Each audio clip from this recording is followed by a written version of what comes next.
Hey everybody, Tara Green here, and it is August the 11th. So just the numerology alone is really important. 811 in the tarot, if you're familiar with the tarot major arcana, the 8 in the tarot can be either strength, which is Leo. We're in Leo season. Tomorrow there's a big total solar eclipse in Leo.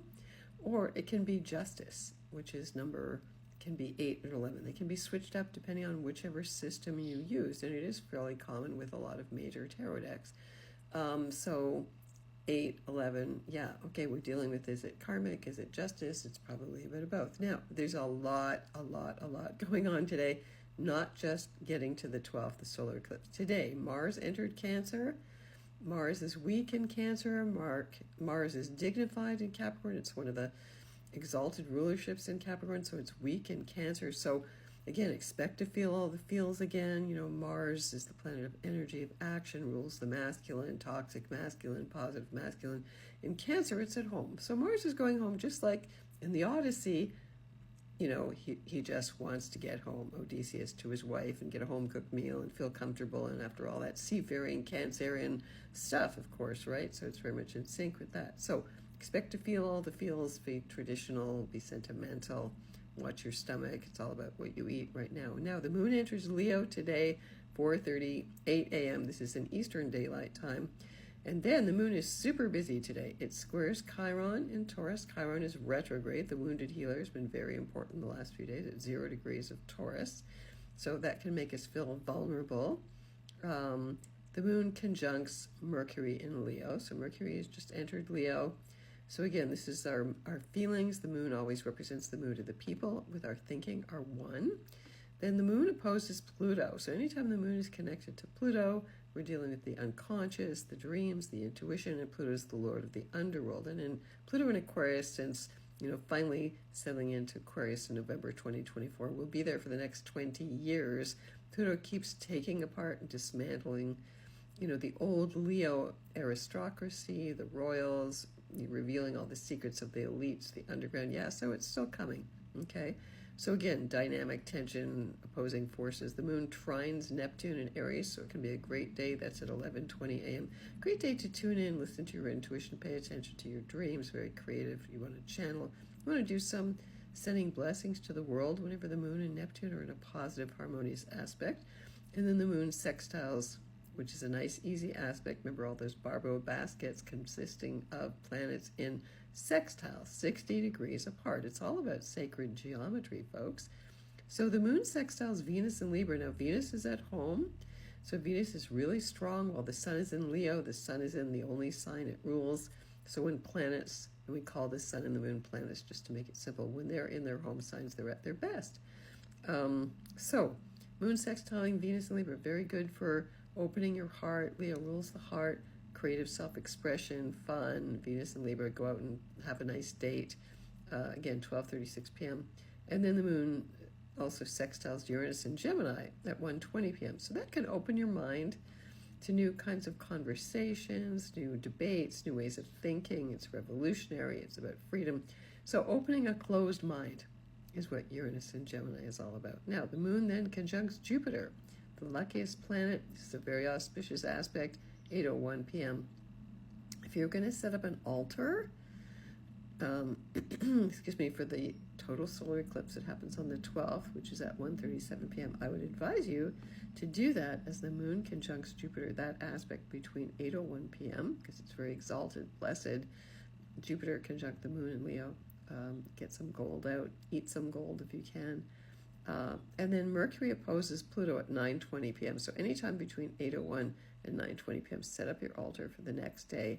And as you plan it, as you create the groundwork, the template, the foundation, that's what you're going to get. So that's extra auspicious. Mercury in Leo gets us to speak from our heart, again, opposing Pluto in Aquarius. So there's still warring factions. I don't know if you've heard about the big kerfluffle that happened between all the astrology community from July 23rd about, Stephen Forrest saying the N-word and then doubling down. He was supposed to be part of this UAC, this United Astrology Conference that's happening in Chicago traditionally, and he is not going. He's bowed out, but he's also been kind of taken off the roster for being racist. And so there's been a lot of kerfluffle with younger astrologers, older astrologers, people in the middle, people commenting how they feel this should be handled. And, the Buddha recommended equanimity. Yes, somebody who said something really racist that's hurt other people, that needs not be said, needs to be taken to task. But does that infuse everything they've done? Think about that, okay? And also think about yourself, Yes, it's the right thing to do to defend the oppressed, to defend people who've been hurt, the people who've been unconsciously spoken about. I mean, this is all a big healing moment, and it is just a reflection, as above, so below. If the astrology community can't see this as a reflection of what's going on with all the fire and air planets, of course, people have to be very careful what they say, and likely you are going to be blasted by one side or the other, because this is more of that enforced, splitting people up, divide and conquer, and really, anybody should not be falling into those traps. Things are not black and white. If we're talking about black and white issues here, basically. Things are never black and white. This is the problem with all the gender stuff. There's a big range. And true justice includes all of those, nuances, all of those little bits. And so all of that needs to be factored in.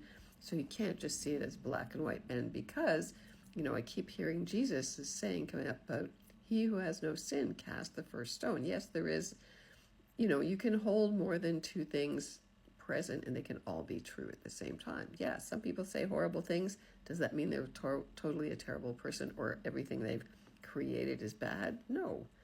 And, everybody associated with them, do you diss them totally? I mean, is one rotten apple spoil the bunch, right? Astrology should not be seen as anything less. I mean, astrologers are just people who use the language of astrology as their jobs. That's what they do. It's no different than anybody else. People are people. And yes, racism still very much exists. Especially he was talking about, blacks. And, okay. But, only black people can really speak about that experience, okay? I believe, and you can support them, but it's never the same.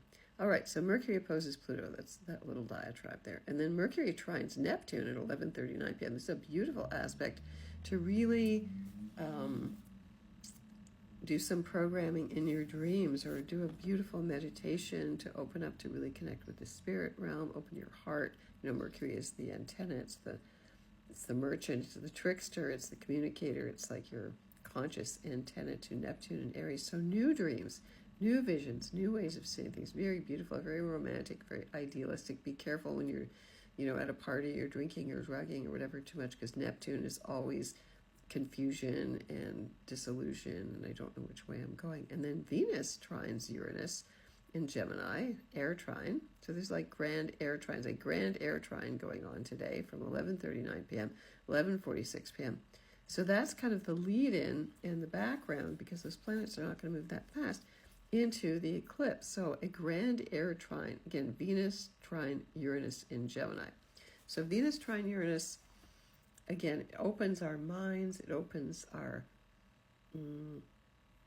sense of balance. This is a very good thing. So people should wait until that aspect where it's harmonious, where it's positive. Yes, you might be feeling very much up in the air. It's all fire and air. Remember, it's very, very rare to find all of the planets in fire and air. It's going to be very interesting for all the kids who are born now to be born with that kind of extreme chart. Now, I have a lot of fire and air in my chart. My son, he was born in 83, and a lot of millennials born at that time with Saturn, Pluto conjunct in Libra, have a lot of fire and air planets too, okay? So they're kind of really coming into their own. They're getting ready to have their Uranus opposition as well, their midlife crisis. Okay, so Venus trine Uranus is good for online dating. It's good for networking and brainstorming and literally stuff like that. And then I'll do another video about the solar eclipse, okay, 20 Leo and change, very important. And also, this date was the date of a very big prediction by Edgar Cayce of the big solar eclipse that happened on this day, very close actually to this eclipse. I'm going to talk about that as well. August the 11th, 1999. He considered it to be the big eclipse of the century. If you want to get in touch with me, I'm at tarottarot.com. Sending you many blessings of the day.